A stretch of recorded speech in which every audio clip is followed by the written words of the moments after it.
everyone, it's Colleen and Joyce. We're in the kitchen here with Farm Girl Fresh and we're making chicken broth today. So, here we go.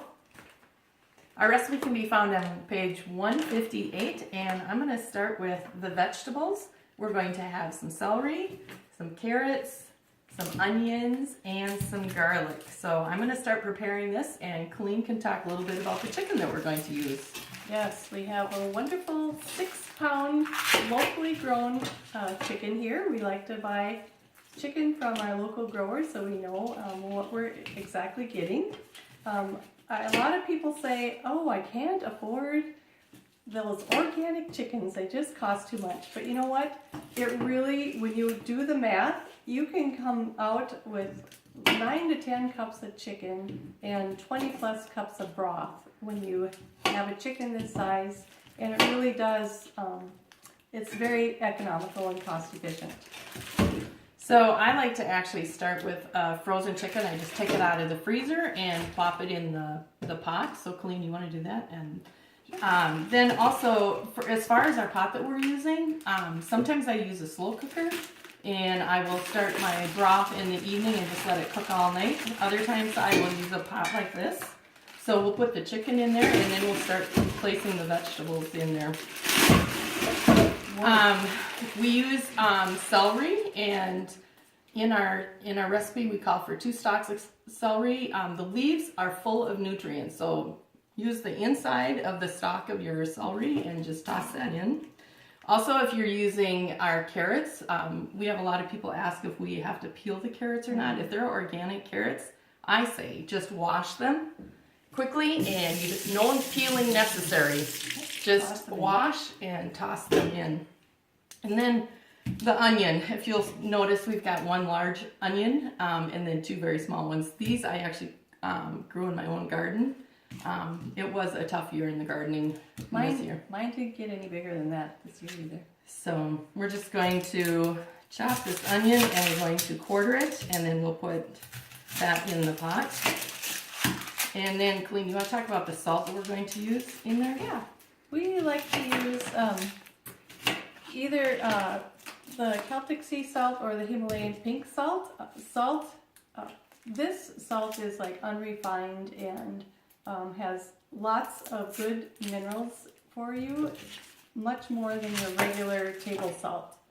But because it is a little bit coarser ground, we tend to use a little more salt than you normally would use in your with your table salt. And so if you find that some of the dishes you make using regular table salt seem a little bit salty, it is because you're using table salt, because it is ground so fine and just the, what would you call it, the volume of it. Right. So it's more concentrated.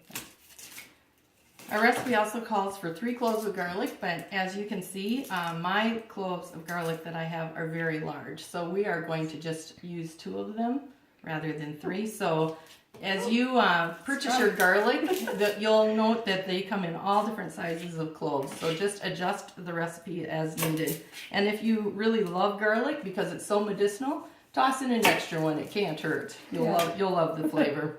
Hey, can I just show a really quick trick? Sure. This is what I do for some of our recipes. We talk about crushing your garlic. There you go. Perfect. Next thing, we'll toss in a tablespoon of sea salt, and then we will need half a teaspoon or a teaspoon of pepper,